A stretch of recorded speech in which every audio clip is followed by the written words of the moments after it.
ഭഗവാന്റെ വിസ്തരങ്ങൾ രണ്ട് രീതിയിലുണ്ട്. ഏതൊക്കെയാണ് രണ്ട് രീതിയിലുള്ള വിസ്തരങ്ങൾ? പ്രകാശ വിസ്തരണം, വിലാസ വിസ്തരണം. അതായത് ഭഗവാൻ രണ്ട് രീതിയിൽ വിസ്തരിക്കും: പ്രകാശ വിസ്തരണം, വിലാസ വിസ്തരണം.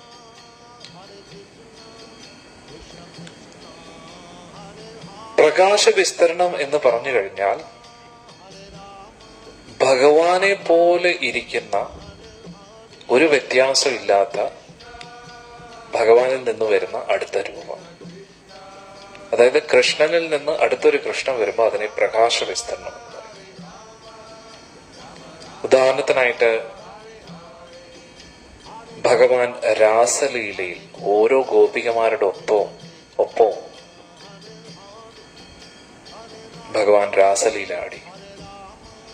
അതായത് ഭഗവാൻ കൃഷ്ണനെ പോലെ തന്നെ അസംഖ്യം കൃഷ്ണന്മാര് കൃഷ്ണനിൽ നിന്നും വന്നു. ഇതിനെയാണ് പ്രകാശ വിസ്തരണം എന്ന് പറയുന്നത്. അതുകൂടാതെ ദ്വാരകയിൽ 16,108 കൊട്ടാരങ്ങളിൽ 16,108 ഭാര്യമാരുമൊത്ത് ഭഗവാൻ 16,108 രൂപങ്ങളെടുത്ത് ഇരിക്കുകയാണ്.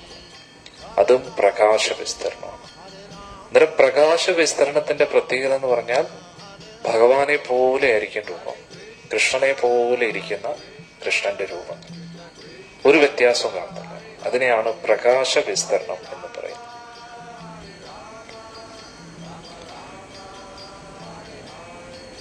ഇനി വിലാസ വിസ്തരണം. വിലാസ വിസ്തരണം എന്ന് പറഞ്ഞു കഴിഞ്ഞാൽ ഭഗവാനിൽ നിന്നും അടുത്തൊരു ഭഗവാൻ വരുന്നു, പക്ഷേ രൂപം വ്യത്യസ്തമായിരിക്കും. ഇവിടെ ഒരു ഭക്ത പറഞ്ഞു ബ്രഹ്മവിമോഹന ലീല ഗോപൻ പശുക്കൾ. അല്ല, അത് പ്രകാശ വിസ്തരണമല്ല. എന്തുകൊണ്ട്? അത് വിലാസ വിസ്തരണം. എല്ലാവരും വ്യത്യസ്തരായ, എല്ലാം വിഷ്ണു രൂപങ്ങളാണ്. പ്രകാശ വിസ്തരണം എന്ന് പറഞ്ഞാൽ ഭഗവാനെ പോലെ ഇരിക്കുന്നു. രാസലീല, ദ്വാരകാലീല, ഈ 16,108 ഭാര്യമാര്, അവിടെയാണ് ഭഗവാൻ കൃഷ്ണനെ പോലെ ഇരിക്കുന്ന അസംഖ്യ രൂപങ്ങൾ. അതിനെയാണ് പ്രകാശ വിസ്തരണം എന്ന് പറയുന്നത്. ഇനി വിലാസ വിസ്തരണം എന്ന് പറഞ്ഞു കഴിഞ്ഞാൽ ഭഗവാനിൽ നിന്നും വരുന്ന അസംഖ്യം ഭഗവത് രൂപങ്ങൾ, പക്ഷേ ആ രൂപങ്ങളെല്ലാം വ്യത്യസ്തമായിരിക്കും. ഇതിനെയാണ് വിലാസ വിസ്തരണം എന്ന് പറയുന്നത്. അതിന് ആദ്യത്തെ ഉദാഹരണം ബലരാമസ്വാമിയാണ്. ഭഗവാൻ കൃഷ്ണനിൽ നിന്നും അടുത്തൊരു കൃഷ്ണൻ വന്നു, പക്ഷെ ആ കൃഷ്ണന്റെ നിറം വേറെയാണ്, രൂപം വേറെയാണ്. നിറം ഏതാ? വെളുത്ത നിറമാണ്. വസ്ത്രവും നീല വസ്ത്രമാണ് ധരിക്കുന്നത്. ഭാവം വ്യത്യസ്തമാണ്, പക്ഷെ കൃഷ്ണൻ തന്നെയാണ്.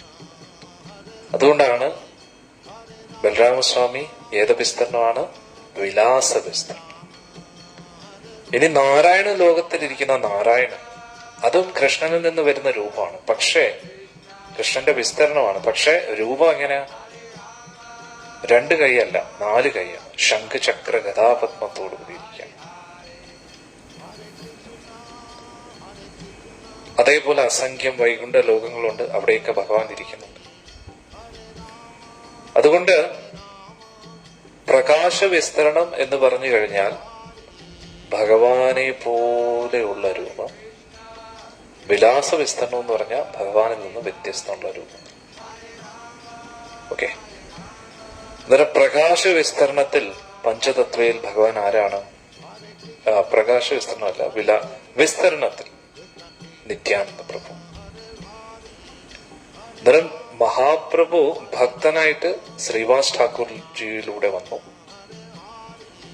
ഇനി അവതാരമായിട്ട് അദ്വൈതാചാര്യയിലൂടെ, കാരണം അദ്വൈതാചാര്യൻ എന്ന് പറയുന്നത് കാരണോദകശ വിഷ്ണുവാണ്, മഹാദേവനുമാണ്.